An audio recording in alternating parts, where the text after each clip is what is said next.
সুপ্রিয় ষষ্ঠ শ্রেণীর শিক্ষার্থীবৃন্দ, আসসালামু আলাইকুম। আশা করি তোমরা সকলেই ভালো আছো। তোমরা ইতোমধ্যে আমার পিছনে দেখতে পাচ্ছ। আজকে আমাদের গদ্যটি হচ্ছে মাদার তেরেসা, যেটি লিখেছেন সঞ্জিদা খাতুন। তোমরা এখানে আমার পিছে সঞ্জিদা খাতুনের একটি ছবিও দেখতে পাচ্ছ। আজকে আমরা চেষ্টা করব মাদার তেরেসা যেহেতু একটু তথ্যবহুল গল্প, এই গল্পটিকে কিভাবে আমরা সহজভাবে সকল তথ্যগুলো মনে রাখতে পারি এবং আমাদের পরীক্ষায় যে কোনো ধরনের ছোট প্রশ্ন বড় প্রশ্নগুলোকে আমরা খুব সুন্দরভাবে পরীক্ষার খাতায় উপস্থাপন করতে পারি। আজকে এই পুরো ক্লাস জুড়ে তোমাদের সাথে আমি আছি, তানজিয়া সুলতানা তুলি।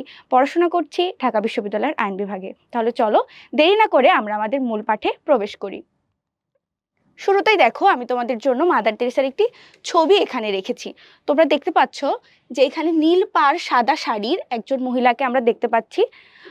তোমাদের বইতে গল্পের শুরুতেই একটি ছবি দেওয়া আছে, সেখানে তোমরা দেখতে পাও যে সাদা কালো মাদার তেরেসার একটি ছবি দেওয়া আছে এবং গল্পের শেষ অংশে গিয়ে আমরা দেখি যে সেখানে নীল পাড় সাদা শাড়ি একটি মহিলার কথা বলা হয়েছে, যিনি আমাদের মাদার তেরেসা, আমাদের মানবদরদী মাদার তেরেসা। এই মাদার তেরেসাকে নিয়ে আজকে থাকবে আমাদের আলোচনার বিষয় এবং আজকে এই গল্পটি যিনি লিখেছেন উনি হচ্ছেন আমাদের লেখক সঞ্জিদা খাতুন। চলো আমরা মূল গল্পের আলোচনায় ঢুকে যাই। শুরুতেই সঞ্জিদা খাতুন লিখছেন, মানুষ মানুষকে ভালোবাসবে এটাই স্বাভাবিক, কিন্তু সব সময় তেমন দেখা যায় না। আবার বিভিন্ন যুগে এমন মানুষও পৃথিবীতে আসেন যারা মানুষের সেবাতেই তাদের প্রাণ মন ঢেলে দেন। দেখো, এখানে শুরুতে সঞ্জিদা খাতুন বলছেন যে মানুষ মানুষকে ভালোবাসবে এটাই স্বাভাবিক, কিন্তু সব সময় তেমন দেখা যায় না। আবার বিভিন্ন যুগে এমন মানুষও পৃথিবীতে আসেন যারা মানুষের সেবাতেই তাদের প্রাণ মন সব ঢেলে দেন। ভালোবাসা দিয়ে তারা জয় করে নেন দুনিয়া। মাদার তেরেসা ছিলেন তেমনই একজন অসাধারণ মানবদরদী। অর্থাৎ আমরা মাদার তেরেসাকে নিয়ে আজকে যে পড়ছি, উনি ছিলেন একজন অসাধারণ মানবদরদী, যিনি তার সারা জীবন তার প্রাণ মন সবকিছুই ঢেলে দিয়েছেন কিসে? মানব সেবায়। মাদার তেরেসা জন্মেছিলেন অনেক দূরের দেশ আলবেনিয়ার স্কপিয়েতে। উনি কোথায় জন্মগ্রহণ করেছেন? বাংলাদেশ থেকে অনেক দূরের একটি দেশ, সেটি হচ্ছে আলবেনিয়া। সেখানকার একটি শহর যার নাম স্কপিয়ে, সেখানে জন্মগ্রহণ করেছিলেন আমাদের মাদার তেরেসা। 1910 খ্রিস্টাব্দের 26শে আগস্ট তার জন্ম। ওনার জন্ম সাল এবং তারিখটা আমরা মনে রাখবো। 1910 সালের 26শে আগস্ট উনি জন্মগ্রহণ করেছিলেন। ওনার পিতা ছিলেন বাড়িঘর তৈরির কারবারি। এখানে কারবারি বলতে আসলে কি বোঝায়? কারবারি বলতে আমরা বুঝি যাদের পেশা হচ্ছে বাড়িঘর তৈরি করা, যেমন ধরো রাজমিস্ত্রি আমরা বলতে পারি, বা যারা কনস্ট্রাকশনের কাজগুলো করে থাকেন আমরা তাদেরকে বলি কারবারি। তাহলে ওনার পিতা ছিলেন বাড়িঘর তৈরির কারবারি এবং ওনার নাম ছিল নিকোলাস বোজাঝিউ। তাহলে মাদার তেরেসার বাবার নাম কি ছিল? ওনার বাবার নাম ছিল নিকোলাস বোজাঝিউ।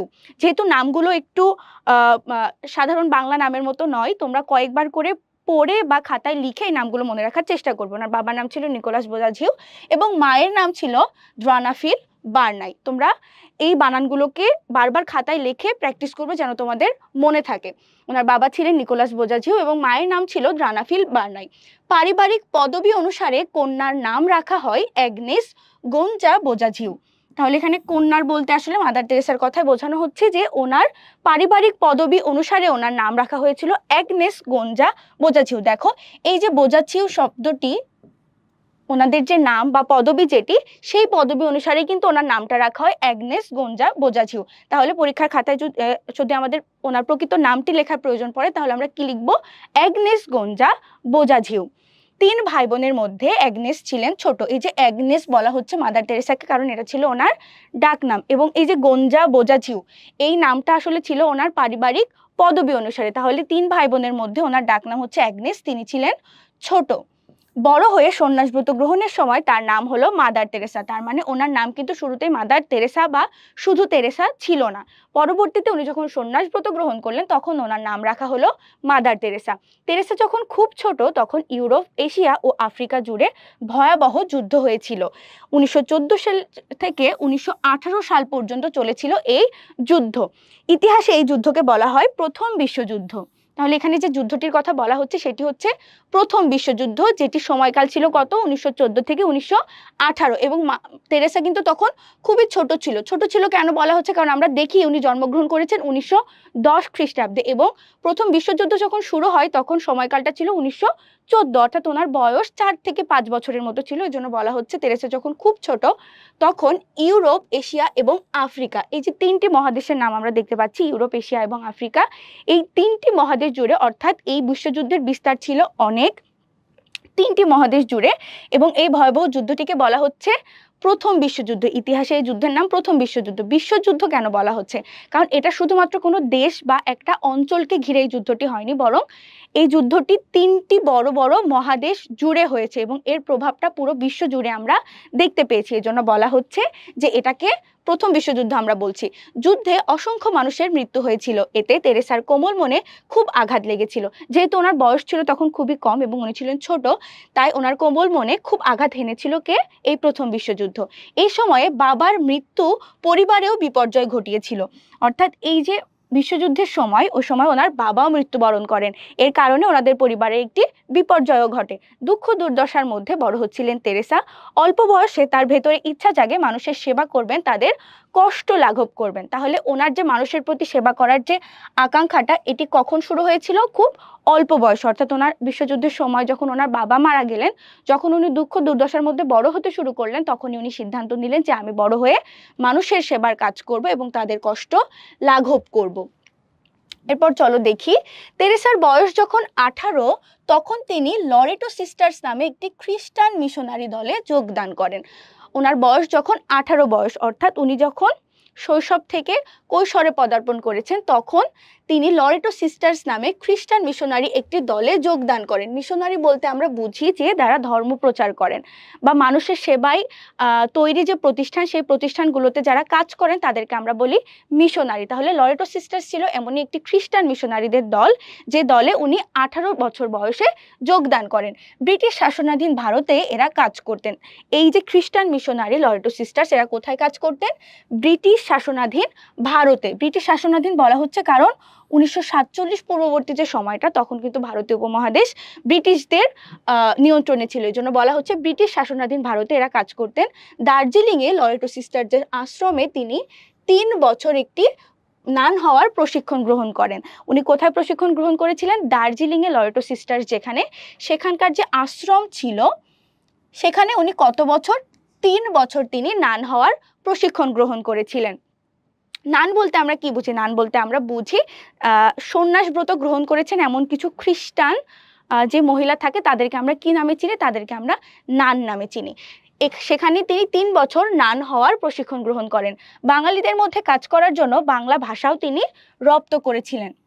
অর্থাৎ উনি যেহেতু বাঙালি নন, ওনার আসলে ভাষা বাংলা ছিল না বা বাংলা ভাষায় ওনার পারদর্শিতা ছিল না। উনি যখন চিন্তা করলেন যে উনি বাঙালিদের জন্য কাজ করবেন এবং ওনার বাংলা ভাষাটা রপ্ত করা প্রয়োজন, তিনি তাই বাঙালিদের মধ্যে কাজ করার জন্য এই যে 3 বছর যে নান হওয়ার প্রশিক্ষণ নিলেন, সেই সময়ে উনি বাংলা ভাষা রপ্ত করলেন যেন উনি বাঙালিদের মধ্যে কাজ করতে পারেন। এরপর কলকাতায় সেন্ট মেরি স্কুলে শিক্ষকতার দায়িত্ব পান। অর্থাৎ কলকাতায় যে স্কুলটি ছিল, স্কুলটির নাম হচ্ছে সেন্ট মেরিস স্কুল, অর্থাৎ সেন্ট মেরির নামে স্কুলটি, এজন্য সেন্ট মেরিস স্কুল। এটা কোথায় অবস্থিত? কলকাতায়। সেখানে উনি শিক্ষকতার দায়িত্ব পালন করেন। এই যে শিক্ষকতার দায়িত্ব পালন করতে উনি আসলেন, যেহেতু কলকাতায় সেখানে অনেক বাংলা ভাষাভাষী মানুষ আছে, এই জন্য কিন্তু তিনি বাংলা ভাষাও রপ্ত করে এসেছিলেন। 17 বছর সেখানে কাজ করেছেন তিনি। এই যে কলকাতার যে সেন্ট মেরিস স্কুল, এখানে উনি 17 বছর কাজ করেছেন, অর্থাৎ 17 বছর শিক্ষকতা করেছেন। স্কুলের ছাত্রছাত্রীদের মধ্যে সেবার আগ্রহ জাগাতেও চেষ্টা করতেন তেরেসা। উনি যেহেতু মানব সেবা করার আকাঙ্ক্ষা নিয়েই এতদূর আসলে এগিয়ে এসেছেন, তাই উনি চেষ্টা করতেন যেন স্কুলের ছাত্রছাত্রীদের মধ্যে উনি এই মানুষের প্রতি সেবা করার যে আগ্রহটা, এটা তৈরি করতে পারেন। সপ্তাহে একদিনের টিফিনের পয়সা দরিদ্র বস্তির শিশুদের জন্য খরচ করতে তিনি উৎসাহ দিতেন তাদের। এই যে তাদের বলতে এখানে বোঝানো হয়েছে ছাত্রছাত্রীদেরকে। তাদের যে টিফিনের টাকাটা প্রতিদিন দেওয়া হতো বাড়ি থেকে, সেখানে সপ্তাহের একদিনের টিফিনের টাকা যেন বস্তির দরিদ্র শিশুদের জন্য তারা ব্যয় করে, এই উৎসাহই দিতেন তাদেরকে কে? আমাদের মাদার তেরেসা। বাংলার মানুষের দুঃখ দুর্দশা মাদার তেরেসাকে খুব বিচলিত করেছিল। বিচলিত করেছিল অর্থ হচ্ছে উনাকে খুব উদ্বিগ্ন বা খুব চিন্তিত করেছিল যে এই যে বাঙালিদের এত দুঃখ দুর্দশা, এই চিত্রটি আসলে মাদার তেরেসা মেনে নিতে পারেনি। এটি তাকে খুবই বিচলিত করেছিল। মানুষের সেবায় আরো কাজ করার জন্য মনে খুব তাগিদও তিনি অনুভব করেছিলেন। অবশেষে 1948 সালে লরেটো থেকে উনি কি করলেন? বিদায় নিলেন। এই যে লরেটো সিস্টার্সে উনি ৩ বছর যে নান হওয়ার প্রশিক্ষণ নিয়েছিলেন, এরপর এসে উনি ১৭ বছর কলকাতা সেন্ট মেরিজ স্কুলে শিক্ষকতা করলেন। এই সব কিছু শেষে ১৯৪৮ সালে উনি লরেটো সিস্টার্স থেকে কি করলেন, বিদায় নিয়ে শুরু করলেন একেবারে গরিবদের সেবার কাজ। উনি কাদের সেবার কাজ শুরু করলেন? একেবারে যারা গরিব সেই লোকগুলোর সেবার কাজ উনি করা শুরু করলেন এবং গাউন ছেড়ে পরলেন শাড়ি। গাউন ছেড়ে কি পরলেন? শাড়ি। শাড়ি আসলে কি বাঙালি নারীদের পোশাক। বাঙালি নারীদের একটি পোশাক হচ্ছে শাড়ি। যেহেতু উনি বাঙালিদের মধ্যে কাজ করা শুরু করলেন, উনি যে গাউন পরতেন, আমরা জানি নানরা যে গাউনগুলো পরে থাকে, সেই গাউনটি ছেড়ে দিয়ে উনি কি পরা শুরু করলেন? শাড়ি পরা শুরু করলেন, যাতে উনি বাংলার মানুষদের সাথে আরো ভালোভাবে মিশে যেতে পারেন এবং তাদের সেবার কাজ করতে পারেন। সেই থেকে ৩টির বেশি শাড়ি তার কখনোই ছিল না। একটি ছিল পরার, একটি ছিল ধোয়ার এবং আরেকটি ছিল হঠাৎ কোনো দরকার কিংবা কোনো উপলক্ষের জন্য রেখে দেওয়া। অর্থাৎ ওনার যে ৩টি শাড়ি ছিল, কোনোটি ছিল, একটা ছিল কিসের জন্য? একটা ছিল তার পরার জন্য, অর্থাৎ প্রতিনিয়তের জন্য একটা পরছেন এবং একটা ধুচ্ছেন, অর্থাৎ ২টি শাড়ি ওনার প্রতিনিয়তই প্রয়োজন হচ্ছে। এবং আরেকটি যে শাড়ি ছিল, এটি উনি রেখে দিয়েছিলেন হঠাৎ কোনো উপলক্ষ বা কোনো দরকারের জন্য, যেন উনি এটা পড়তে পারেন। তার হাতে টাকা পয়সাও তেমন বিশেষ ছিল না, তবে মনে ছিল গরিব দুঃখী মানুষের ভালোবাসা আর প্রবল এক আত্মবিশ্বাস। তোমরা খেয়াল করবে এখানে গরিব দুঃখী যে বানানটি আছে, এটি তোমাদের বইতে এভাবে লেখা আছে, কিন্তু দুঃখী বানান যদি আমরা দেখি প্রমিত বাংলা যে বানানটি আছে আমাদের বাংলা একাডেমি থেকে, সেখানে কিন্তু দুঃখী বানানটি আমরা দেখি যে দয় রস্যুর পরে কিন্তু একটা কি থাকে? দয় রস্যুর পরে একটা বিসর্গ থাকে এবং ক্ষয়ের সাথে আমরা একটা দীর্ঘিকার দেখি। ঠিক আছে, তোমরা যেহেতু তোমাদের বইতে দুঃখী বানানটা এভাবে লেখা আছে এবং হতে পারে এটা কোনো প্রিন্টিং মিস্টেক বা কোনো একভাবে হয়তো বানানটা এভাবে চলে এসেছে, কিন্তু তোমরা মনে রাখবে বাংলা একাডেমিতে যে দুঃখী বানানটি দেওয়া আছে সেটি কিন্তু ক্ষয়ের সাথে একটি দীর্ঘ ইকার হবে এবং এখানে একটি বিসর্গ হবে। তাহলে আমরা দেখি, তবে মনে ছিল গরিব দুঃখী মানুষের জন্য ভালোবাসা আর প্রবল এক আত্মবিশ্বাস। অর্থাৎ এখানে বলছে ওনার হাতে খুব বিশেষ টাকা পয়সা ছিল না, কিন্তু মানুষের জন্য বা মানুষের সেবার জন্য ওনার যে আগ্রহ বা আত্মবিশ্বাসটা ছিল সেটি কিন্তু খুব প্রবল ছিল। তাহলে চলো এরপর আমরা দেখি কলকাতার এক অতি নোংরা বস্তিতে তিনি প্রথম স্কুল খুললেন। তাহলে আমাদের যদি প্রশ্ন আসে যে মাদার তেরেসা কলকাতায় এসে প্রথম কি খুললেন? উনি বস্তিতে একটি স্কুল খুলেছিলেন।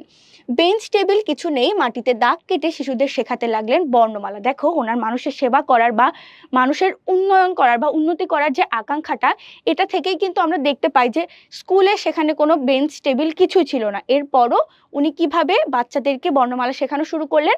মাটিতে দাগ কেটে উনি বাচ্চাদেরকে বর্ণমালা শেখাতে লাগলেন। অসুস্থদের সেবার জন্য খুললেন চিকিৎসা কেন্দ্র। দেখো ওনার হাতে কিন্তু টাকা পয়সা বিশেষ কিছু ছিল না, এটা আমরা পড়ে এসেছি, কিন্তু এরপরও উনি কি করলেন? বাচ্চাদের জন্য কি খুললেন? একটি স্কুল খুললেন এবং সেখানে উনি মাটিতে দাগ কেটে পড়াশোনা বা বর্ণমালা লেখা শেখানো শুরু করলেন এবং অসুস্থদের জন্য উনি একটি চিকিৎসা কেন্দ্রও খুললেন। ধীরে ধীরে সাহায্যের হাত বাড়িয়ে দিলেন অনেক মানুষ। মাদার তেরেসার কাজের পরিধি ক্রমাগত বেড়েই চলল। তার সঙ্গে যোগ দিলেন আরো অনেক নান।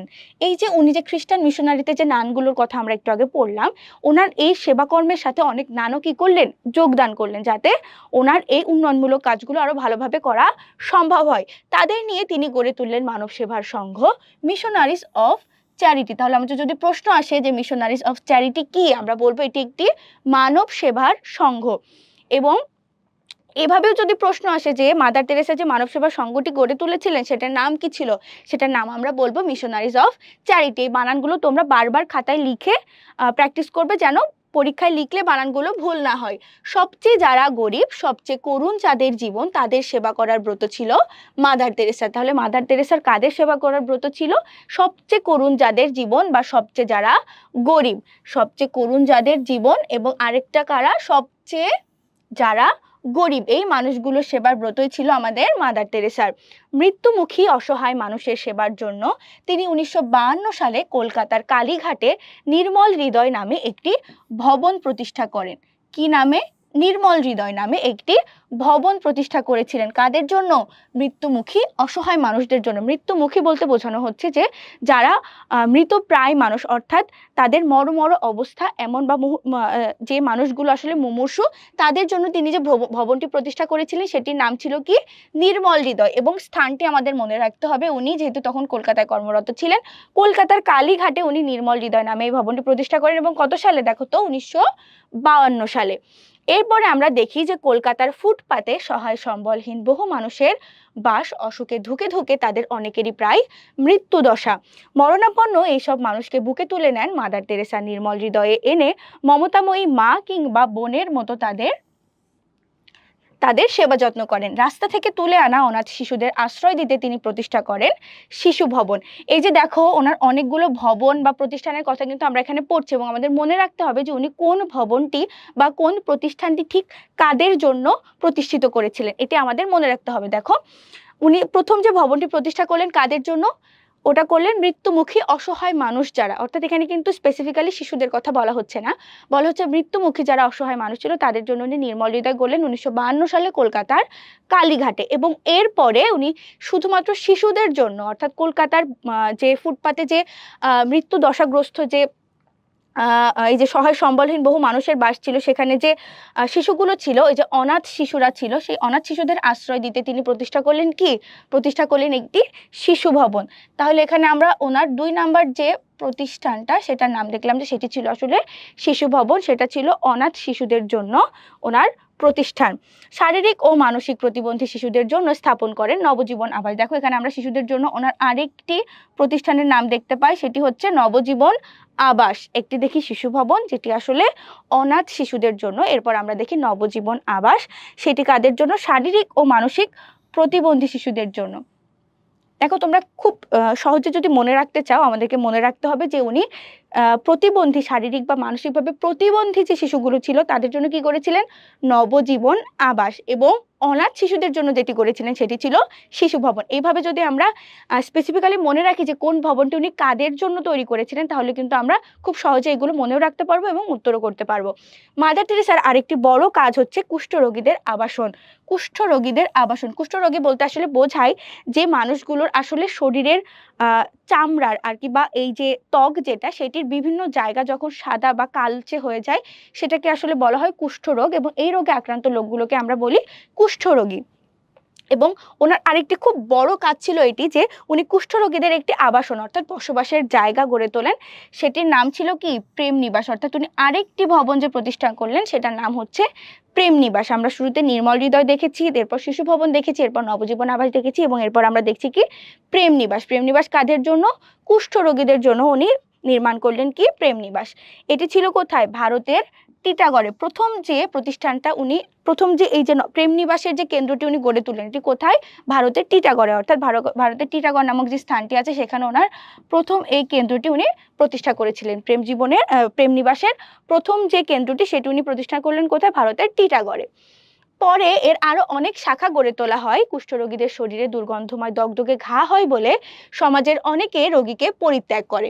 অসুখটা ছোঁয়াচে ভেবে রোগীর কাছ থেকে সবাই দূরে থাকে। এই যে বললাম কুষ্ঠরোগীদের কথা, এটাকে মানুষ কিভাবে ছোঁয়াচে রোগ ভাবে, এবং ছোঁয়াচে রোগ যেহেতু একজন থেকে আরেকজনের স্পর্শে ছড়িয়ে যেতে পারে, এজন্য মানুষ ভয় পেত, এবং এই জন্য তাদের এই দগদগে ঘায়ের কাছে মানুষ আসলে যেতে চাইতো না। অসুখটা ছোঁয়াচে ভেবে রোগীর কাছ থেকে সবাই খুব দূরে থাকতো। ফলে কুষ্ঠরোগীদের জীবন হয়ে উঠতো খুবই কষ্টের। মাদার তেরেসা নিজের হাতে কুষ্ঠরোগীদের সেবা করতেন।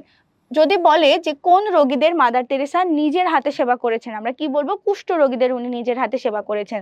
তাদের ঘা ধুইয়ে স্নান করিয়ে দিতেন। তার সেবা কর্ম অন্যদেরকেও অনুপ্রাণিত করত। 1971 সালে, তাহলে দেখো এখানে বলছে 1971 সালে বাংলাদেশে মুক্তিযুদ্ধকালে প্রায় 1 কোটি লোক ভারতে আশ্রয় নিয়েছিল। কত লোক বলতো মুক্তিযুদ্ধের সময় ভারতে আশ্রয় নিয়েছিল, প্রায় 1 কোটি। দেখছো, প্রায় 1 কোটি লোক ভারতে আশ্রয় নিতে বাধ্য হয়েছিল। কত সালে, 1971 সালে। পাকিস্তানি বাহিনী ও তাদের দোসরদের অত্যাচারে, এখানে দোসর বলতে কি বোঝাচ্ছে বলো তো, দোসর বলতে বোঝাচ্ছে হচ্ছে মিত্র বা বন্ধু। এই যে 1971 সালে যে মুক্তিযুদ্ধটি হয়েছিল, সেখানে আমরা জানি যে আমাদের দেশেরই একটা অংশ বা কিছু সম্প্রদায় বা কিছু দল বা গোষ্ঠী আমরা বলতে পারি, তারা পাকিস্তানিদের সাহায্য করেছিল আমাদের পরাজিত করতে, এবং সেই বাহিনীদেরকে বলা হচ্ছে দোসর, এবং তাদের অত্যাচারে আমাদের দেশ থেকে ত্যাগ করেছিল প্রায় এই 1 কোটি মানুষ। কোথায় আশ্রয় নিয়েছিল, ভারতে। শরণার্থী শিবিরে এত বিপুল সংখ্যক মানুষ রাখা খুব সহজ কাজ ছিল না। 1 কোটি মানুষ, আমরা বুঝতে পারছি যে অনেক মানুষ। শরণার্থী শিবির বলতে আসলে যেখানে বোঝায় যে বিপদগ্রস্ত মানুষদের আশ্রয় প্রদানের জন্য, কিন্তু এই শিবির শব্দটির অর্থ হচ্ছে এটি একটি স্থান। এই স্থানটি বা এই জায়গাটি কাদের জন্য, যারা বিপদগ্রস্ত মানুষ তাদের আবাসনের জন্য এই শিবির নামক স্থানটি আসলে ব্যবহৃত হয়।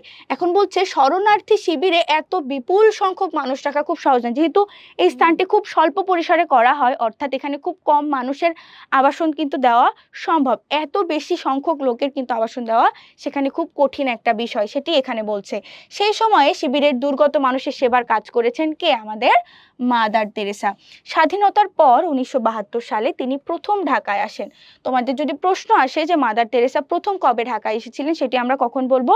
স্বাধীনতার পরে 1972 সালে। স্বাধীনতার পরে 1972 সালে তিনি প্রথম ঢাকায় আসেন। বাংলাদেশে শুরু করেন তার মিশনারিজ অফ চ্যারিটি, অর্থাৎ ওনার যে মানব সেবা সংঘটি আমরা দেখি সেটি উনি কোথায় বাংলাদেশে সেটা সেবা কাজ শুরু করলেন, এবং সেটার নাম ছিল কি? Missionaries of charity. তাহলে প্রথম যখন মাদার তেরেসা ঢাকায় আসলেন তখন তিনি কোন কাজটা শুরু করেছিলেন? উনি মিশনারিজ অফ চ্যারিটি সেবা কাজটি শুরু করেছিলেন। ঢাকার ইসলামপুরে প্রথম শাখাটি গড়ে তোলা হয়। তাহলে মিশনারিজ অফ চ্যারিটির প্রথম শাখা বাংলাদেশে কোথায় গড়ে তোলা হয়েছিল? ইসলামপুরে। ইসলামপুরে প্রথম এই শাখাটি গড়ে তোলা হয়। এরপর খুলনা, সাতক্ষীরা, বরিশাল, সিলেট আর কুলাউড়া। এখানে দেখো খুলনা একটি জেলা, সাতক্ষীরা একটি জেলা, বরিশাল একটি জেলা, সিলেটও একটি জেলা, কিন্তু এই যে কুলাউড়া শব্দটি এটি কিন্তু একটা উপজেলা, এটি আমাদের মনে রাখতে হবে। তোমার যদি প্রশ্ন আসে যে কয়টি জেলায় পরবর্তীতে মানে ইসলামপুরে প্রতিষ্ঠা করার পর মিশনারিজ অফ চ্যারিটির যে শাখাগুলো ছিল সেগুলো কয়টি জেলায় স্থাপন করা হয়েছিল, আমরা মনে রাখবো যে সেখানে স্থান ছিল 5টি, কিন্তু জেলা ছিল কয়টি? জেলা ছিল 4টি। কারণ এই যে কুলাউড়া যে উপজেলাটা এটা কিন্তু সিলেট জেলার অন্তর্ভুক্ত, ঠিক আছে? এটা কিন্তু আলাদা কোনো জেলা নয়, এটি আমাদের মনে রাখতে হবে। তাহলে আমরা মনে রাখবো যে জেলা ছিল কয়টি? জেলা ছিল 4টি, এবং স্থান ছিল কয়টি? 5টি। কারণ কুলাউড়া এবং সিলেট এই দুটি আসলে সিলেট জেলার মধ্যেই অবস্থিত। এবং সেখানে উনি কি করলেন বলতো? নির্মল হৃদয় ও শিশু ভবন প্রতিষ্ঠা করলেন। তাহলে উনি ঢাকার ইসলামপুরে প্রথম মিশনারিজ অফ চ্যারিটি গড়ে তুললেন। এরপর খুলনা, সাতক্ষীরা, বরিশাল, সিলেট আর কুলাউড়াতে উনি নির্মল হৃদয় আর শিশু ভবন প্রতিষ্ঠা করলেন। আমরা যদি আরেকবার খুব সহজে মনে রাখার চেষ্টা করি তাহলে স্বাধীনতার পর 1972 সালে মাদার তেরেসা যখন বাংলাদেশে প্রথম আসলেন, উনি ঢাকার ইসলামপুরে মিশনারিজ অফ চ্যারিটির প্রথম যে কেন্দ্রটি সেটি উনি স্থাপন করলেন। এরপর উনি কি করলেন? বাংলাদেশের 4টি জেলা এবং 5টি স্থানে, সেটি হচ্ছে খুলনা, সাতক্ষীরা, বরিশাল এবং সিলেট, এই 4টি জেলা এবং স্থান যদি আমরা চিন্তা করি, খুলনা, সাতক্ষীরা, বরিশাল, সিলেট এবং কুলাউড়াতে উনি আরও 2টি যে ওনার প্রতিষ্ঠান ছিল, একটি ছিল কি? নির্মল হৃদয়, এবং আরেকটি ছিল কি? শিশু ভবন। আমরা যদি ছোট্ট করে একবার মনে করার চেষ্টা করি, শিশু ভবন কাদের জন্য ছিল? অনাথ শিশুদের জন্য। এবং নির্মল হৃদয় কাদের জন্য ছিল? মৃত্যুমুখী অসহায় মানুষদের জন্য। তাহলে আমরা খুব ছোটভাবে যদি এই জিনিসগুলো একটু একটু করে মনে রাখতে পারি, যেহেতু এটি খুব তথ্যবহুল একটি গল্প, আমরা কিন্তু খুব সহজে এগুলো মনে রাখতে পারবো। এরপর দেখো 1991 সালে প্রচন্ড একটি ঘূর্ণিঝড় হয়েছিল বাংলাদেশে। সেই ঘূর্ণিঝড়ের পর 81 বছর বয়সী, দেখো তোমরা চিন্তা করো ওনার বয়সটা কিন্তু তখন বেশ বেশি, 81 বছর বয়সী একজন বৃদ্ধা আমরা বলতে পারি। এই বয়সেও মাদার তেরেসা কি করলেন? বাংলাদেশে ছুটে আসলেন, কারণ তখন বাংলাদেশ 1971 সালে প্রচন্ড একটি ঘূর্ণিঝড়ের কবলে পতিত হয়েছিল। তিনি চেয়েছিলেন নিজ হাতে উনি কি করবেন? দুর্গত মানুষদের সেবা করবেন। এই যে দুর্গত মানুষদের ত্রাণের কাজ করবেন। ত্রাণের কাজ বলতে আসলে বোঝায় বিপদগ্রস্ত যে মানুষগুলো থাকে তাদের খাবার, তাদের বাসস্থান, তাদের চিকিৎসা সেবা, এই সব কিছু যে দেওয়া হয় এগুলোকে করতে বলা হয় ত্রাণের কাজ। তাহলে আমরা দেখি যে উনি চেয়েছিলেন নিজ হাতে এই দুর্গত মানুষগুলো ত্রাণের কাজ করতে 1971 সালে প্রচন্ড ঘূর্ণিঝড়ের পরে। এরপরে ভালোবাসা দিয়ে মানুষের জীবনকে শান্তিময় করার জন্যই কাজ করে গেছেন মাদার তেরেসা। সেবা কাজে মানুষকে সব থেকে বা সবচেয়ে বড় করে দেখেছিলেন তিনি। তাহলে সেবা কাজে উনি যে সেবা কাজগুলো করেছেন এর মধ্যে কাকে উনি সব থেকে বেশি বড় করে দেখেছেন? মানব সেবাকে। অর্থাৎ এই যে মানুষকেই উনি সব থেকে বড় করে দেখেছেন। ধর্মের ফারাক, দেশের ভিন্নতা, জাতির পার্থক্য তিনি কখনোই বিবেচনায় নেননি। অর্থাৎ ধর্মে ধর্মে আমাদের যে পার্থক্য বা ভেদাভেদ এটাকে কিন্তু উনি কখনোই ওনার বিবেচনায় নেননি, কারণ ওনার কাছে মানুষ বিষয়টাই ছিল সব থেকে বড়। সেবা কাজে উনি মানুষকে আসলে সবার উপরে দেখেছেন, এই জন্য ধর্মের ফারাক বা দেশের ভিন্নতা ওনার এই সমাজ সেবায় কোনো বিপত্তি সৃষ্টি করতে পারেনি। তাই সব দেশের সব ধর্মের মানুষের ভালোবাসাও তিনি পেয়েছেন। সেবা কাজের জন্য বহু সম্মাননা তিনি লাভ করেছেন, অর্থাৎ কারো কাজের জন্য যখন সম্মান প্রদর্শন করে তাকে কিছু দেওয়া হয় বা স্বীকৃতি দেওয়া হয় সেটাকে আমরা বলি সম্মাননা। তার মধ্যে শ্রেষ্ঠ হচ্ছে নোবেল পুরস্কার, অর্থাৎ উনি যে সম্মাননাগুলো পেয়েছেন তার মধ্যে প্রধান বা শ্রেষ্ঠ যেটি আমরা বলতে পারি সেটি হচ্ছে নোবেল পুরস্কার। সেই পুরস্কার শান্তির কাজের জন্য তিনি পেয়েছিলেন। আমরা জানি নোবেল পুরস্কার কয়েকটি ক্ষেত্রে দেওয়া হয়, তার মধ্যে শান্তি হচ্ছে একটি ক্ষেত্র, এবং শান্তির জন্যই মাদার তেরেসা এই নোবেল পুরস্কারটি পেয়েছিলেন। এরপর দেখো, জীবনে কোনো পুরস্কারের অর্থই তিনি নিজের জন্য ব্যয় করেননি। নোবেল পুরস্কারের অর্থও দান করেছেন দুঃখীজনের জন্য। এখন এখানে আমরা দেখি, আমরা যে বলছিলাম যে তোমাদের বইয়ে প্রিন্টিং মিস্টেকের কারণে দুঃখী বানানটাতে কিন্তু বিসর্গ এবং দীর্ঘ ইকারটা আসেনি, কিন্তু দেখো বাকি জায়গাগুলোতে কিন্তু ঠিক বানানটি এসেছে। তোমরা এটি মনে রাখবে যে লেখার সময় তোমরা চেষ্টা করবে যেন সঠিক বানানটি তোমরা লিখতে পারো। দেখো বলছে যে নোবেল পুরস্কারের অর্থও তিনি দান করেছেন দুঃখীজনের জন্য, সেটা উনি নিজের জন্য ব্যবহার বা ব্যয় করেননি। সেই সাথে আরেকটি কাজও তিনি করেছিলেন। নোবেল পুরস্কার প্রদান উপলক্ষে সুইডেনের নোবেল কমিটি কি করেছিলেন, এক ভোজসভার আয়োজন করেছিলেন। ভোজসভা বলতে আসলে খাওয়া দাওয়ার যে অনুষ্ঠানটা, এটাকে বোঝানো হচ্ছে যে সুইডেন থেকে যে নোবেল পুরস্কারটা দেওয়া হয় সেই সুইডেনের নোবেল কমিটি একটা ভোজসভারও আয়োজন করেছিল। মাদার তেরেসা অনুরোধ করেছিলেন ভোজসভা বাতিল করে, কি বাতিল করার কথা বলেছেন বা অনুরোধ করেছেন, ভোজসভাটি, কারণ সেই অর্থ তিনি ক্ষুধার্ত মানুষদের দেওয়ার জন্য ওনাদেরকে অনুরোধ করেছিলেন। কাদেরকে বলতো, ক্ষুধার্ত মানুষদের। এটা আমাদের মনে রাখতে হবে যে সুইডেনের নোবেল কমিটিকে যে মাদার তেরেসা বললেন যে আপনারা এই ভোজসভার আয়োজনটাকে বাতিল করে দেন এবং সেই অর্থ দিয়ে ক্ষুধার্ত মানুষদের সাহায্য করুন। এই সংবাদ জানতে পেরে সুইডেন ও অন্যান্য দেশের মানুষ এগিয়ে আসেন। দেখো, শুধু যে সুইডেনের নোবেল কমিটি এগিয়ে এসেছিল বিষয়টা তা না, সুইডেন এবং বিশ্বের অন্যান্য যে দেশগুলো ছিল সেখানকার মানুষেরাও আসলে এগিয়ে আসেন এই মহৎ কাজটি করার জন্য। এদের মধ্যে স্কুলের অনেক ছাত্রছাত্রীও ছিল। তারা মাদার তেরেসাকে যে সাহায্য করেছিলেন সেটা ছিল নোবেল পুরস্কার অর্থমূল্যের অর্ধেক। অর্থাৎ আমরা জানি যে নোবেল পুরস্কারে কিন্তু একটা অর্থমূল্য দেওয়া হয় এবং সেই অর্থমূল্যের অর্ধেক পরিমাণ অর্থ কিন্তু এখান থেকে এসেছিল। এই যে ভোজসভা বাতিল করা হলো এবং বিভিন্ন দেশের মানুষ প্লাস এই যে সুইডেন কমিটি এবং স্কুলের যে শিক্ষার্থীরা ছিল তারা যে অর্থটি জোগাড় করলো সেটির মূল্য কত ছিল, নোবেল পুরস্কারের যে অর্থমূল্য সেটির অর্ধেক। এটি তোমাদের মনে রাখতে হবে যে নোবেল পুরস্কারের অর্থমূল্যের অর্ধেক কিন্তু অর্থ এখানে তারা ক্ষুধার্ত মানুষদের জন্য দিয়েছিল। এরপর আমরা দেখি 1997 সালের 5ই সেপ্টেম্বর কলকাতায় এই সেবাব্রতীর মৃত্যু হয়। সেবাব্রতী বলতে উনি যে সেবার কাজে নিয়োজিত ছিলেন বা ওনার জীবন উনি যে সেবার কাজেই দিয়েছেন, এটাই আমরা এখানে বলা হচ্ছে যে এই সেবাব্রতীর মৃত্যু হয়েছিল কবে, 1997 সালের 5ই সেপ্টেম্বর। এরপর দেখো, সারা জীবন মাদার তেরেসা মানুষের সেবা করেছেন, সেই সাথে মানুষের সেবায় এগিয়ে আসতে অন্যদের অনুপ্রাণিতও করেছেন। নীল পাড় সাদা শাড়ি পরা ছোটখাটো এই মানুষটিকেই তাই দুনিয়ার সবাই এক ডাকে চেনে। এই যে তোমাদেরকে বললাম আমাদের এই আলোচনার বা গল্প আলোচনার শুরুতেই যে মাদার তেরেসার একটা ছবি আমি রেখেছিলাম, রঙিন ছবি, সেখানে কিন্তু আমরা দেখেছি যে নীল পাড় এবং সাদা শাড়ি। আমরা যদি ছবিটি আরেকবার দেখে আসি, দেখো এখানে এই যে সাদা শাড়ি পরা এবং শাড়িতে আমরা দেখতে পাচ্ছি নীল পাড়, এই যে ছোটখাটো মানুষটি ইনি আমাদের মাদার তেরেসা, যাকে নিয়ে আমরা এতক্ষণ পড়লাম। এরপরে চলো আমরা যেহেতু জানি যে গল্পটি একটি তথ্যবহুল গল্প এবং এখানে খুব ছোট ছোট কিছু বিষয় আমাদের মনে রাখা প্রয়োজন যেগুলো আমরা ভুলে যেতে পারি, চলো আমরা ধারাবাহিকভাবে এই গল্পে সঞ্জিতা খাতুন মাদার তেরেসার তথ্যগুলো দেওয়ার সময় যেভাবে বর্ণনা করেছেন বা আলোচনা করেছেন যে তথ্যগুলো, সেগুলো যদি ছোট্ট করে আমরা একটু মনে করার চেষ্টা করি। চলো আমরা একটু মনে করি মাদার তেরেসা শুরুতে যেটা ছিল যে ওনার জন্ম এবং পরিচিতি সম্পর্কে কিন্তু আমরা সেখানে দেখেছি। তাহলে চলো তো আমরা এখানে একটু লেখার চেষ্টা করি যে গল্পের শুরুতে আসলে সঞ্জিতা খাতুন কি কি বলতে চেয়েছিলেন। আমরা শুরুতে যেটি দেখি সেটি কিন্তু ছিল ওনার কি বলতো জন্ম ও পরিচিতি। আমরা বলতে পারি যে শুরুতেই আমরা মাদার তেরেসার কি পড়েছি, জন্ম এবং পরিচিতি সম্পর্কে পড়েছি। আমরা যদি ছোট্ট করে একটু মনে করি আমরা দেখবো যে উনি জন্মগ্রহণ করেছিলেন কত সালে বলো তো, 1910 সালে। উনি জন্মগ্রহণ করেছিলেন কত সালে, 1910 সালে, এবং তারিখটি ছিল কি বলতো 26শে আগস্ট। তাহলে আমরা দেখি যে প্রথমে যদি আমরা ওনার জন্মটি মনে করার চেষ্টা করি, জন্মগ্রহণ করেছিলেন 1910 সালে এবং কত তারিখে? 26শে আগস্ট। উনি কোথায় জন্মগ্রহণ করেছিলেন সেটা যদি আমরা একটু মনে করি, জায়গাটি ছিল কিন্তু আলবেনিয়া। বাংলাদেশ থেকে অনেক দূরের দেশ, আমরা পড়েছি যে দেশটির নাম ছিল কি? আলবেনিয়া, এবং সেখানকার একটি স্থানের নাম হচ্ছে বা শহরের নাম হচ্ছে স্কপিয়েতে, সেখানে উনি জন্মগ্রহণ করেছিলেন। এরপর যদি আমরা দেখি যে ওনার যে ডাক নামটা ছিল সেটা কি ছিল বলতো? অ্যাগনেস। এবং ওনার পদবী অনুসারে কিন্তু ওনার যে পূর্ণ নামটা বা মূল নামটা সেটা আমরা জানি কি বলতো? অ্যাগনেস। আমরা জানি সেটা হচ্ছে অ্যাগনেস গঞ্জা বোজাঝিউ। অ্যাগনেস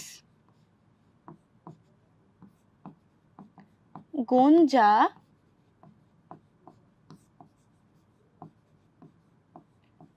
বোজাঝিউ। তাহলে আমরা দেখছি যে ওনার যে আসল নামটি, এটি তোমাদের পরীক্ষায় কিন্তু আসতে পারে, যে মাদার তেরেসার আসল নামটি আসলে কি? অ্যাগনেস গঞ্জা বোজাঝিউ। এবং আমরা গল্পের মধ্যে পড়েছি যে ওনার নামটি মাদার তেরেসা কখন হয়েছে? উনি যখন সন্ন্যাস ব্রত গ্রহণ করেছেন, তারপরে ওনার পরিচিতিটা কি নামে এসেছে? মাদার তেরেসা নামে। ওনার বাবা এবং মায়ের নাম আমাদের মনে আছে? হ্যাঁ, চলো তো আমরা একটু মনে করার চেষ্টা করি। ওনার বাবার নাম ছিল কি? ওনার বাবার নাম ছিল হচ্ছে নিকোলাস বোজাঝিউ, এবং মায়ের নাম কি ছিল? মায়ের নাম ছিল দ্রানাফিল বার্নাই। তাহলে ওনার বাবার নাম যদি আমরা মনে করি, বাবা ছিলেন কে? বাবা ছিলেন হচ্ছেন নিকোলাস বোজাঝিউ।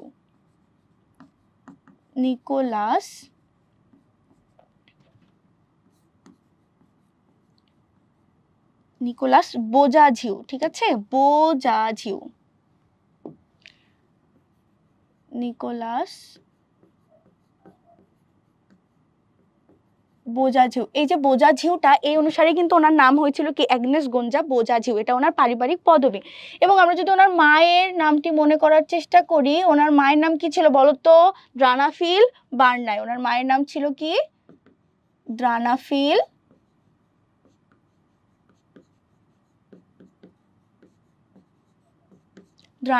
বার্নাই। ওনার মায়ের নাম ছিল কি?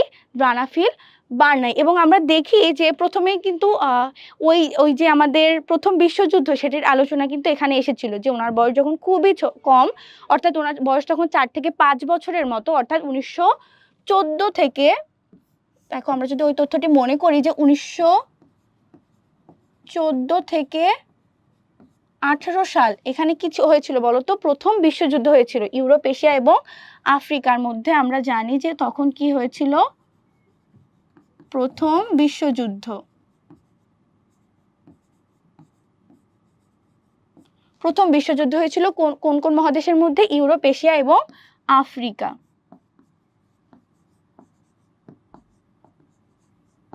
ইউরোপ, এশিয়া এবং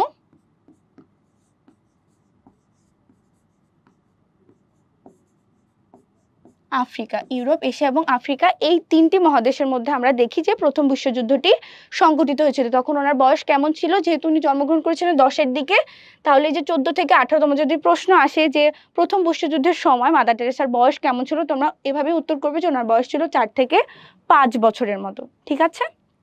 তাহলে এটাই ছিল ওনার জন্ম পরিচিতি। এরপর আমরা প্রথম বিশ্বযুদ্ধের কথা জানতে পারি। এরপর ওই সময় ওনার বাবা মারা যায়, তারপর উনি দুঃখ দুর্দশার মধ্যে পতিত হয়, এবং তখনই উনি সিদ্ধান্ত গ্রহণ করেন যে বড় হয়ে উনি মানব সেবার কাজে আত্মনিয়োগ করবেন। এরপরে যদি আমরা মনে করি, দেখো এরপর উনি যে কাজটি করেছেন, ওনার যে প্রশিক্ষণের বিষয়টি আমরা দেখি এবং শিক্ষকতার বিষয়টি দেখি, সেটি যদি আমরা একটু আলোচনা করি। ওনার প্রশিক্ষণ এবং শিক্ষকতা।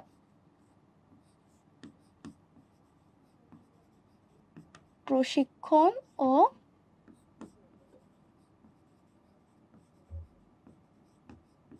শিক্ষকতা, এই বিষয়টা নিয়ে যদি আমরা একটু তথ্য মনে করার চেষ্টা করি, দেখো উনি প্রশিক্ষণ নিয়েছিলেন কোথায়? লরেটো সিস্টার্সে। তখন ওনার বয়স কেমন ছিল? তখন ওনার বয়স ছিল 18 বছর। অর্থাৎ উনি তখন ছিলেন একজন তরুণী, যখন উনি লরেটো সিস্টার্স নামক যে আশ্রম, সেখানে প্রশিক্ষণ গ্রহণ করেন।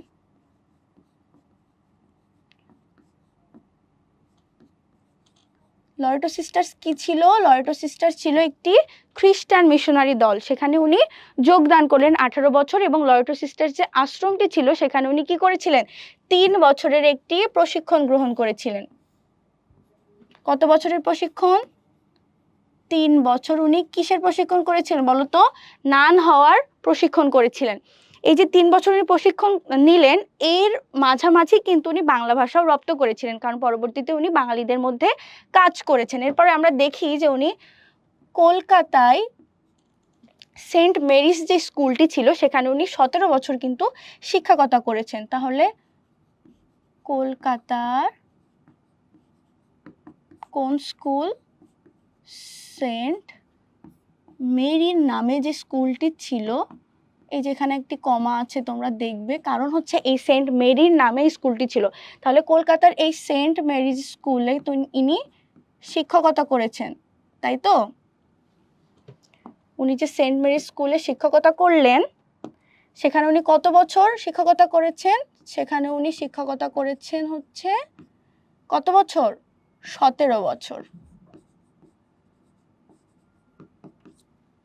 উনি 17 বছর সেখানে শিক্ষকতা করেছেন, এবং এই শিক্ষকতা করার সময় উনি ছাত্রছাত্রীদের মধ্যে মানব সেবার যে আগ্রহটি এটা গড়ে তোলার চেষ্টা করেছেন। এবং আরেকটি খুব গুরুত্বপূর্ণ তথ্য আমরা দেখি যে উনি ছাত্রছাত্রীদের কি বলেছেন?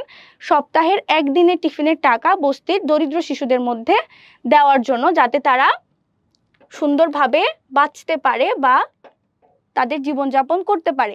এরপর দেখো, এরপর আমরা দেখি যে উনি এরপর হচ্ছে আমরা দেখি যে উনি তখনই কিন্তু গাউন ছেড়ে শাড়ি পরা শুরু করলেন, যাতে উনি বাঙালিদের মধ্যে কাজ করতে পারেন। এবং আরেকটি তথ্য আমরা দেখি যে 1948 সালে লরেটো থেকে উনি বিদায় নিয়ে একেবারে গরিবদের সেবার কাজে আত্মনিয়োগ করেন। এই যে উনি শিক্ষকতা করলেন, শিক্ষকতা যখন ছেড়ে দিলেন তখন 1948 সাল, এবং তখন তিনি লরেটো থেকে বিদায় নিলেন। কেন বিদায় নিলেন? কারণ উনি চাইলেন যে উনি একেবারে গরিবদের সেবায় এখন আত্মনিয়োগ করতে চান। তাহলে 1948 সালে তিনি লরেটো সিস্টার্স থেকে বিদায় নেন। কখন? 1948 সালে। বিদায় নেন কোথা থেকে? এই যে লরেটো থেকে। লরেটো থেকে উনি বিদায় নিলেন কত সালে? 1948 সালে। কারণ উনি চাইলেন যে উনি একেবারে গরিবদের সেবায় এখন আত্মনিয়োগ করবেন।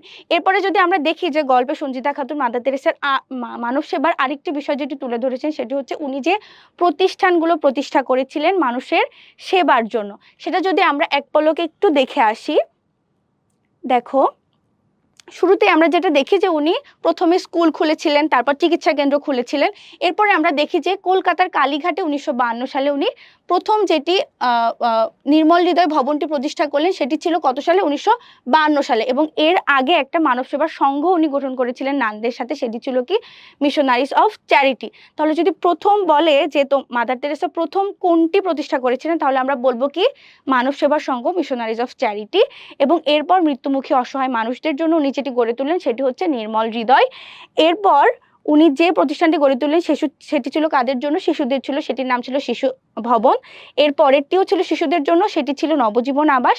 এবং শেষ উনি যে কুষ্ঠরোগীদের আবাসন তৈরি করলেন সেটি ছিল প্রেম নিবাস। তাহলে চলো এই তথ্যগুলো আমরা খুব সংক্ষিপ্ত আকারে মনে রাখার জন্য আলোচনা করে আসি। তাহলে এখানে আমরা লিখতে পারি যে ওনার যে প্রতিষ্ঠান সমূহ,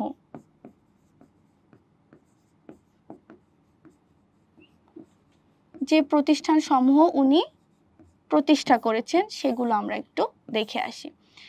আমরা পড়েছি প্রথমেই কোনটি ছিল? প্রথমেই যে নানদের সাথে মিলে উনি যে মানব সেবার সংঘটি গড়ে তুলেছেন সেটির নাম ছিল কি? Missionaries of charity. Missionaries of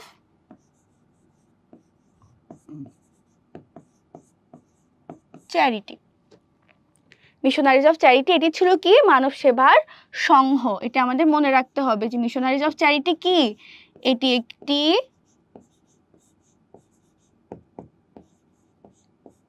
মানব সেবার সংঘ।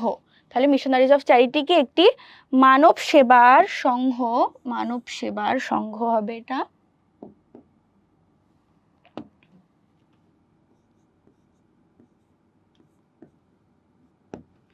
এটি হচ্ছে একটি মানব সেবার সংঘ।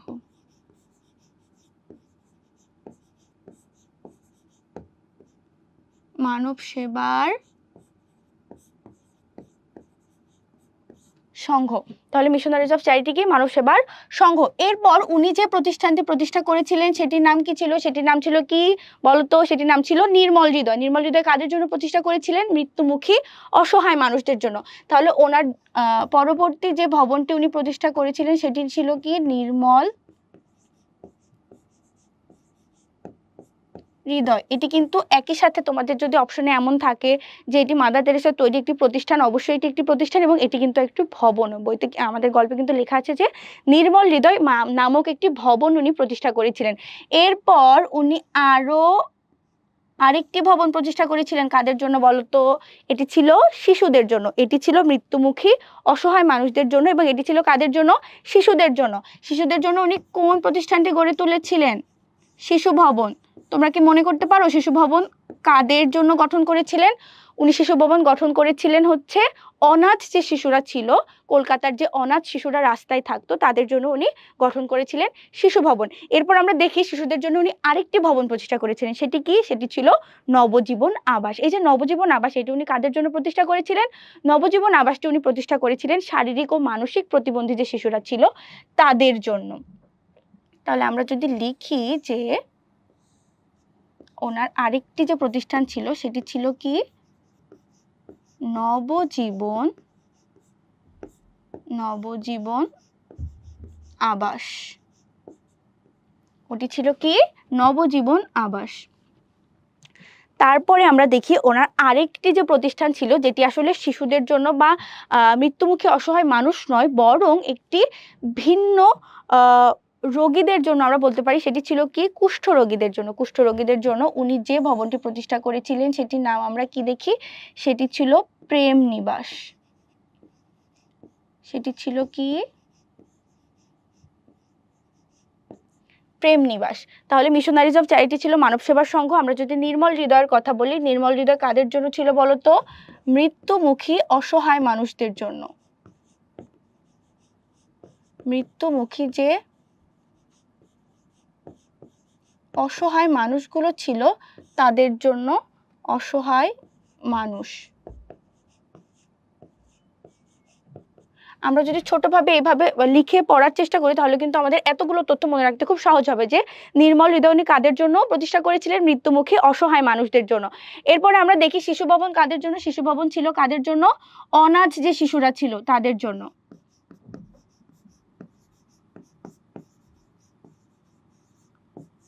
অনাথ শিশুদের জন্য কোনটি ছিল? শিশু ভবন। এবং নবজীবন আবাস কাদের জন্য ছিল? শারীরিক ও মানসিক প্রতিবন্ধী। শারীরিক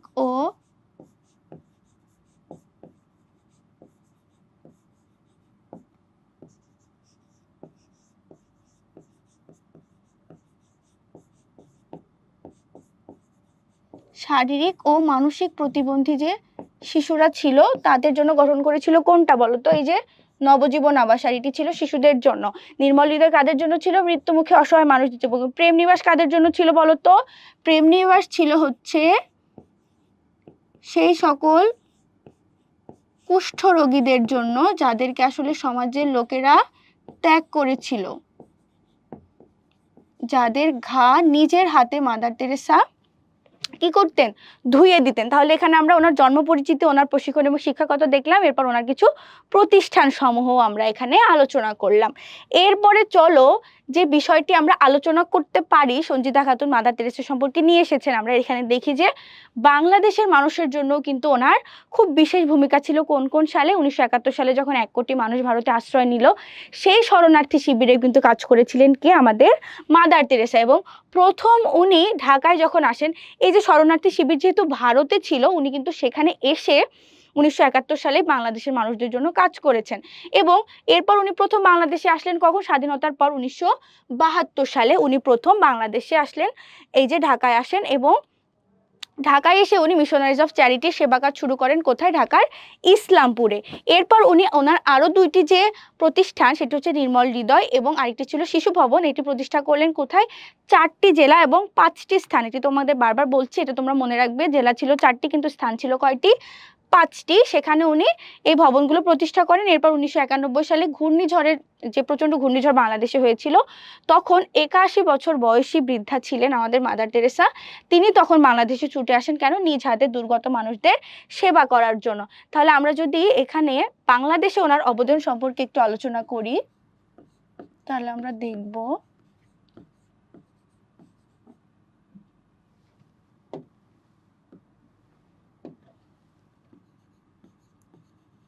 বাংলাদেশের মানুষের জন্য ওনার অবদান। তাহলে বাংলাদেশের মানুষের জন্য আমরা যদি মাদার টেরেসার অবদানগুলো দেখি, আমরা দেখব যে 1971 সালে প্রথম যখন মুক্তিযুদ্ধ শুরু হলো, তখন শরণার্থী শিবিরে 1971 সালে কোথায়? ভারতের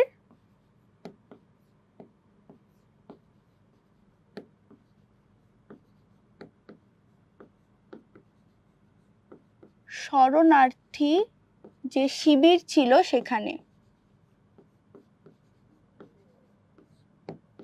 ভারতের শরণার্থী শিবিরে উনি প্রথম বাংলাদেশের মানুষের জন্য কাজ করলেন। এরপর 1972 সালে যখন স্বাধীনতা আমরা লাভ করেছি, তারপরে উনি বাংলাদেশে আসলেন কোথায় বলো তো? ঢাকায়। সেখানে ঢাকার ইসলামপুর নামক যে স্থান, সেই ইসলামপুরে উনি কি করলেন বলতো? উনি ওনার যে মানব সেবা সংঘ মিশনারিজ অফ চ্যারিটি, সেটির একটি কেন্দ্র এখানে স্থাপন করলেন। কিসের কেন্দ্র? মিশনারিজ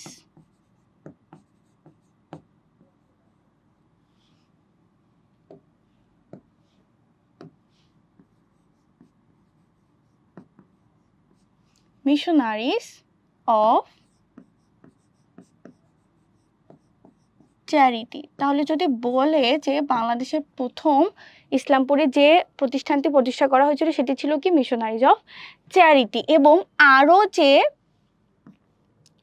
দুইটি ওনার প্রতিষ্ঠান ছিল, একটি ছিল কি? শিশু ভবন, এবং আরেকটি ছিল কি? নির্মল হৃদয়।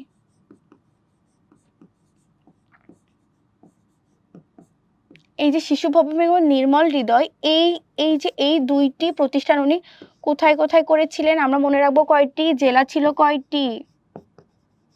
জেলা কিন্তু 4টি। আর স্থান কয়টি? স্থান ছিল কয়টি? 5টি। ঠিক আছে, জেলা যে 4টি আমরা দেখি সেটি ছিল কি কি? খুলনা, বরিশাল, সাতক্ষীরা এবং সিলেট। তাহলে জেলাগুলো যদি আমরা লিখি, সেখানে ছিল খুলনা, বরিশাল,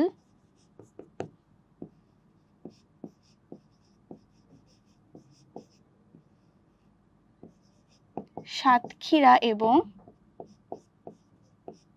আরেকটি জেলার নাম কি আমরা দেখি? সিলেট। ঠিক আছে, এবং এই যে স্থান 5টি, এটার সাথে যুক্ত ছিল কোন স্থানটি বলো তো?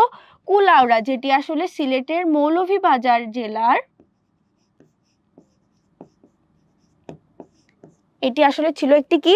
উপজেলা। এর জন্য আমরা বলছি স্থান কয়টি? স্থান হচ্ছে 5টি এবং জেলা কয়টি? জেলা হচ্ছে 4টি। তাহলে এই যে 1972 সালে উনি বাংলাদেশে এসে এই প্রতিষ্ঠানগুলো প্রতিষ্ঠা করলেন। এরপর আরো বেশি ইন্টারেস্টিং যে তথ্যটি আমরা দেখি, সেটা হচ্ছে 1991 সাল। যেহেতু উনি 10-এ জন্মগ্রহণ করেছেন, এবং 1991 সালে ওনার বয়স কত ছিল? উনি 81 বছর বয়সী একজন বৃদ্ধা তখন।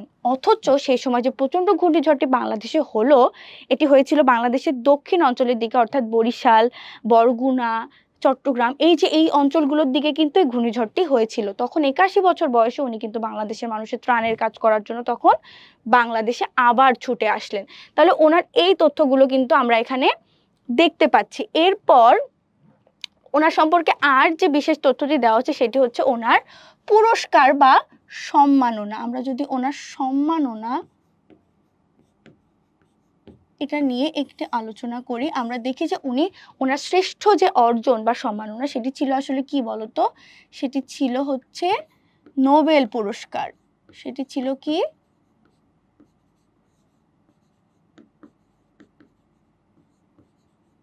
উনি পেয়েছিলেন কি বলতো, নোবেল পুরস্কার। এবং এই নোবেল পুরস্কারটা কোথা থেকে দেওয়া হতো? এই নোবেল পুরস্কারটা দেওয়া হতো হচ্ছে সুইডেন থেকে। ঠিক আছে, এই নোবেল পুরস্কারটা উনি পেয়েছিলেন। এবং এই নোবেল পুরস্কারের যে অর্থ সেটি উনি নিজের জন্য ব্যয় করেননি। উনি কাদের জন্য ব্যয় করেছেন? আমরা দেখি যে উনি এই নোবেল পুরস্কারটি অর্থ ব্যয় করেছেন কাদের জন্য? এই যে দেখো, দুঃখী জনের জন্য। তাহলে এখানে উনি যে নোবেল পুরস্কার অর্থটি পেলেন সেটি উনি কাদের জন্য ব্যয় করলেন? উনি ব্যয় করলেন হচ্ছে দুঃখী জনের জন্য। উনি ব্যয় করলেন কাদের জন্য? দুঃখী জনের জন্য। এরপর আমরা দেখি এছাড়াও সুইডেনের নোবেল কমিটি যে ভোজসভার আয়োজন করেছিলেন সেই অর্থটির অর্থমূল্য কত ছিল?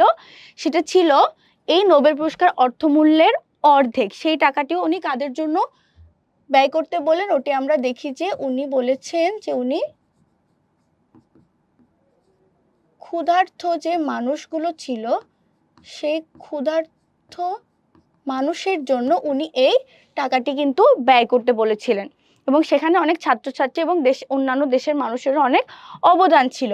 এরপর সর্বশেষ আমরা দেখি যে সঞ্চিতা খাতুন আমাদের এই সেবাব্রতীর মৃত্যু নিয়ে বলেছেন যে এই নীলপাড় সাদা শাড়ির ছোটখাটো এই মানুষটি হচ্ছেন আমাদের মাদার তেরেসা, যিনি মৃত্যুবরণ করেছিলেন কত সালে? 1997 সালের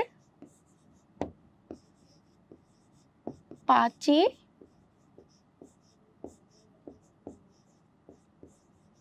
সেপ্টেম্বর। এবং স্থানটি কোথায় ছিল বলতো? স্থানটি ছিল হচ্ছে কলকাতায়। তাহলে সর্বশেষ সঞ্চিতা খাতুন মাদার তেরেসার মৃত্যু নিয়ে আলোচনা করেছেন, যেখানে আমরা দেখি উনি মৃত্যুবরণ করেছিলেন কলকাতায় এবং সময়কালটা ছিল 1997 সালের 5ই সেপ্টেম্বর। দেখো, এইভাবে কিন্তু আমাদের মাদার তেরেসা গল্পটি সঞ্চিতা খাতুন শেষ করেছেন। এরপর চলো সঞ্চিতা খাতুন যে এই সেবাব্রতী সম্পর্কে আমাদেরকে তথ্যগুলো দিলেন, এখন আমরা ওনার পরিচিতি সম্পর্কে ছোট্ট করে জেনে নিই। উনি জন্মগ্রহণ করেছিলেন 1933 সালে। কোথায়?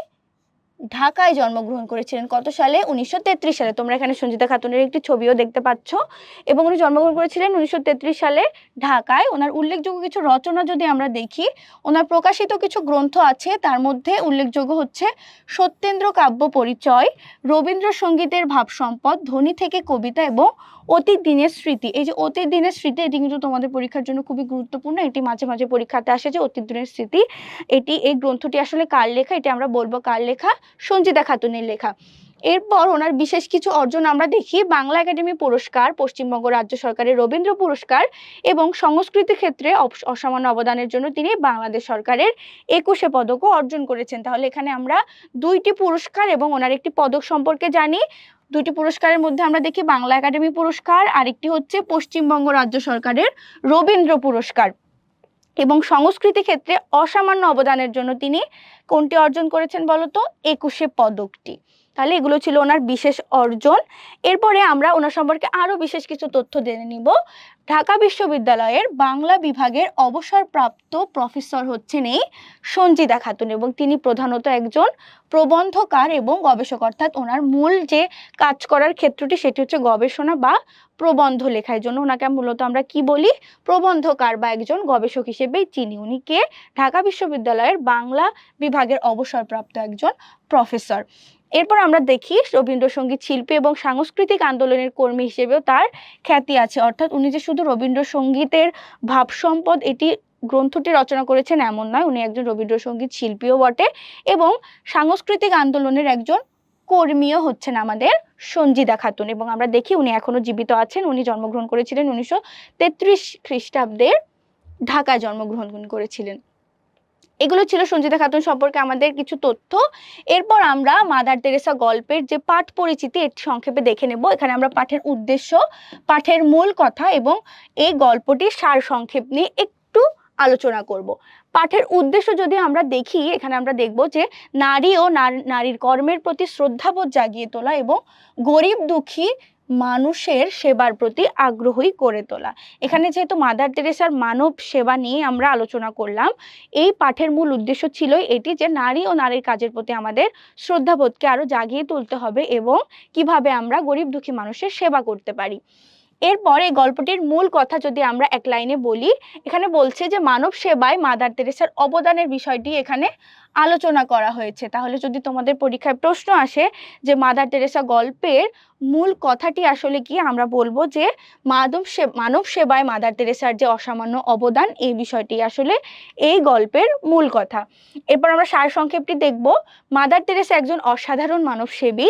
তার জন্মস্থান সুদূর আলবেনিয়া হলেও তিনি অবিভক্ত ভারতের বাংলা অঞ্চলের মানুষের দুঃখ দুর্দশায় বিচলিত হয়েছিলেন। এখানে বোঝানো হচ্ছে যে উনি যদিও এই বাংলার বা ভারতীয় উপমহাদেশের মানুষ ছিলেন না, উনি ইউরোপের একটা দেশের নাগরিক ছিলেন, তা সত্ত্বেও তিনি এই অবিভক্ত ভারতের বাংলা অঞ্চলের মানুষের দুঃখ দুর্দশা দেখে বিচলিত হয়েছিলেন। এই কারণে গরিব ও অসুস্থ মানুষের জন্য তিনি তৈরি করেছিলেন স্কুল এবং চিকিৎসা কেন্দ্র। সমাজে অবহেলিত ও পরিত্যক্ত কুষ্ঠরোগীদের তিনি নিজের হাতে সেবা করতেন এবং স্নান করাতেন, যেটি আমরা গল্পের মধ্যে দেখি। বাংলাদেশের মুক্তিযুদ্ধের সময় ভারতে আশ্রয় নেওয়া দুর্গত মানুষদের সেবা করেন মাদার তেরেসা। পরে স্বাধীন বাংলাদেশের বিভিন্ন জেলায়ও খোলা হয় তার মানবসেবা প্রতিষ্ঠান, যেমনটি আমরা গল্পের মধ্যে পড়েছি। দেশ ধর্ম জাতির পার্থক্য না করে সেবা কাজে মানুষকেই তিনি বড় করে দেখেছিলেন। এই জন্য সব দেশের এবং সব ধর্মের মানুষের কাছেই তিনি পেয়েছেন শ্রদ্ধা, ভালোবাসা এবং সম্মান। যেহেতু উনি মানুষে কোনো ভেদাভেদ বা ধর্মে কোনো ফারাক করেননি, তাই প্রত্যেক ধর্মের এবং প্রত্যেক মানুষের কাছ থেকেই তিনি শ্রদ্ধা, ভালোবাসা এবং সম্মান পেয়েছেন। নোবেল পুরস্কার তার তেমনই একটি অর্জন। উনি যে সম্মাননাগুলো পেয়েছেন তার মধ্যে শ্রেষ্ঠ কোনটি? নোবেল পুরস্কার। এরপর আমরা মূল বইয়ের যে শব্দার্থ এবং টিকাগুলো দেওয়া আছে সেগুলো এক নজরে দেখে নিব। এখানে বলছে মানব দরদি, মানুষের জন্য যার দরদ বা সমবেদনা আছে। সমবেদনা অর্থ হচ্ছে কারো দুঃখ বা বেদনাতে সমানভাবে ব্যথিত হওয়া, এটাকেই বলে সমবেদনা। তাহলে মানব দরদি কারা? যারা মানুষের জন্য যাদের মনে দরদ বা সমবেদনা আছে। সন্ন্যাস ব্রত বলতে আমরা বুঝি সংসার জীবন ত্যাগ করে তপস্যা ও সংযমের সাধনা করে যারা, তাদেরকে আমরা কি বলি? সন্ন্যাসী। তাহলে সন্ন্যাস ব্রত কি? সংসার জীবনকে ত্যাগ করে, সংসার জীবন বলতে এখানে পার্থিব জীবনের যে আগ্রহ বা আকাঙ্ক্ষা, এগুলো ত্যাগ করে তপস্যা ও সংযমের সাধনা করাকে সন্ন্যাস ব্রত বলে। এরপরে মিশনারি অর্থ হচ্ছে ধর্ম প্রচারক, যে খ্রিস্টান মিশনারিগুলোর কথা আমরা গল্পের মধ্যে পড়েছি। মানুষের সেবার জন্য স্থাপিত প্রতিষ্ঠানের তারা সদস্য, তাদেরকে আমরা কি বলি? মিশনারি। যেমন আমাদের লরেটো সিস্টার্স ছিল একটি মিশনারি দল, সেখানকার যে সদস্যগুলো ছিল তাদেরকে আমরা বলতে পারি মিশনারি, এবং তারা আসলে ধর্ম প্রচারক। এরপর দেখি নান অর্থ হচ্ছে ইংরেজিতে যে নানটি আমরা এখানে দেখতে পাচ্ছি, এটিকে বাংলাতে নান লেখা হচ্ছে। তাদেরকে আমরা কি নামে চিনি? তারা হচ্ছে গির্জাবাসিনী বা সন্ন্যাসিনী, অর্থাৎ খ্রিস্টান যে মহিলারা সন্ন্যাস ব্রত গ্রহণ করেন এবং মানব সেবায় কাজ করেন তাদেরকে আমরা নান বলে থাকি। তারা কোথায় বসবাস করেন? গির্জায় বসবাস করেন। খ্রিস্টানদের উপাসনালয় গির্জা, সেখানে তারা বসবাস করেন। এরপর দেখি গাউন অর্থ হচ্ছে মহিলাদের বিশেষ ধরনের একটি পোশাক। শাড়ি যেমন বাঙালিদের একটি পোশাক, গাউনও তেমন মহিলাদের বিশেষ ধরনের একটি পোশাক। এরপর মিশনারিজ অফ চ্যারিটি, এটি তো আমরা পড়েছি যে এটি আসলে পরের উপকারের উদ্দেশ্যে স্থাপিত একটি প্রতিষ্ঠান, যেটি স্থাপনা করেছেন কে? Mother Teresa. এটি একটি মানব সেবার সংঘ। এরপর দেখি সেবাব্রতী আমরা কাকে বলেছি? মাদার তেরেসাকে বলেছি। মানুষের সেবা করায় যার ব্রত, আমরা গল্পের মধ্যে পড়েছি যে গরিব দুঃখী মানুষের, অত্যন্ত গরিব যারা বা যাদের জীবন অনেক করুণ, তাদের কাজ করায় মাদার তেরেসার ব্রত ছিল, এবং এই জন্য ওনাকে আমরা সেবাব্রতী বলছি। ব্রত তাহলে কি? ব্রত হচ্ছে সৎ কাজ করার জন্য কঠিন এক সাধনা ও ত্যাগ করার নামই হচ্ছে ব্রত। এরপরে অনাথ বলতে আমরা বুঝি যারা এতিম, তাদেরকে আমরা অনাথ বলি, অর্থাৎ বাবা মা এবং অভিভাবক নেই যেসব সেসব শিশুকে আমরা কি বলি? অনাথ বলতে পারি। এরপরে দেখি প্রশিক্ষণ অর্থ হচ্ছে হাতে কলমে বিশেষ শিক্ষা, অর্থাৎ হাতে কলমে আমরা যেটাকে প্র্যাকটিক্যাল বলে থাকি বা প্র্যাকটিক্যালি যেটা হাতে কলমে শেখায় সেটাকে আসলে আমরা বলি কি? প্রশিক্ষণ। এরপরে হচ্ছে রপ্ত করা অর্থ কি? রপ্ত করা অর্থ হচ্ছে আয়ত্ত করা বা শিখে নেওয়া। তাহলে অভ্যাসের সাহায্যে কিছু শিখে নেওয়াকে আমরা কি বলি? রপ্ত করা। এরপরে বলছে আবাসন। আবাসন অর্থ কি? বসবাসের ব্যবস্থা। বসবাসের ব্যবস্থাকে আমরা কি বলি? আবাসন বলি। এরপর বলছে পাকিস্তানিদের দোসর। দোসর বলতে আমরা শিখেছি যে দোসর বলতে আসলে বন্ধু বা মিত্র বা সাহায্যকারীকে বোঝাচ্ছে এখানে। 1971 সালে স্বাধীনতা যুদ্ধে পাকিস্তানি হানাদার বাহিনীর সহযোগী যারা ছিলেন, অর্থাৎ এই দেশের মানুষ হয়েও যারা পাকিস্তানিদের সাহায্য করেছেন, তাদেরকে আমরা বলছি পাকিস্তানিদের দোসর। এরা কারা? এই যে রাজাকার, আলবদর, এরাই হচ্ছে এই পাকিস্তানিদের দোসর। এরপর দেখি সম্মাননা। সম্মাননা বলতে আসলে বোঝায় সম্মানের স্বীকৃতি প্রদান। সম্মানের স্বীকৃতি প্রদান করাকে আমরা কি বলি? সম্মাননা বলি বা সম্মান দেখানো। তাহলে এগুলোই ছিল আমাদের শব্দার্থ। দেখো এর মধ্য দিয়ে শেষ হয়ে গেল আমাদের আজকের আলোচনা। আজকে আমরা খুব তথ্যবহুল একটি গল্প, খুব সহজে কিভাবে তথ্যগুলো মনে রাখা যায়, এক পলকে কিভাবে দেখে নেওয়া যায়, সেভাবে কিন্তু আমরা পড়ার চেষ্টা করেছি। আশা করি পুরো ক্লাসটি তোমরা আমার সাথে খুব সুন্দরভাবে উপভোগ করেছো এবং এখান থেকে যে কোনো ধরনের প্রশ্ন আসলে তোমরা খুব সুন্দরভাবে উত্তর করতে পারবে, এবং যে কঠিন কঠিন বানানগুলো আছে সেগুলো তোমরা লিখে লিখে প্র্যাকটিস করবে, এবং যে তথ্যগুলো আমরা এক নজরে আলোচনা করেছি সেগুলোও তোমরা মনে রাখার চেষ্টা করবে। আশা করি যে কোনো ধরনের প্রশ্ন আসলে তোমরা সঠিকভাবে উত্তর করতে পারবে। অনেক ধন্যবাদ আজকে পুরো ক্লাসটি জুড়ে আমার সাথে থাকার জন্য। আশা করি এটি তোমাদের জন্য খুব বেশি উপকার হবে। নিশ্চয়ই পরবর্তীতে অন্য কোনো ক্লাস নিয়ে তোমাদের সাথে আবার দেখা হবে। ততদিন পর্যন্ত সকলে ভালো থাকো, সুস্থ থাকো, উদ্ভাসের সাথেই থাকো। আজকের মতো এখানেই শেষ করছি। ধন্যবাদ সকলকে। আসসালামু আলাইকুম।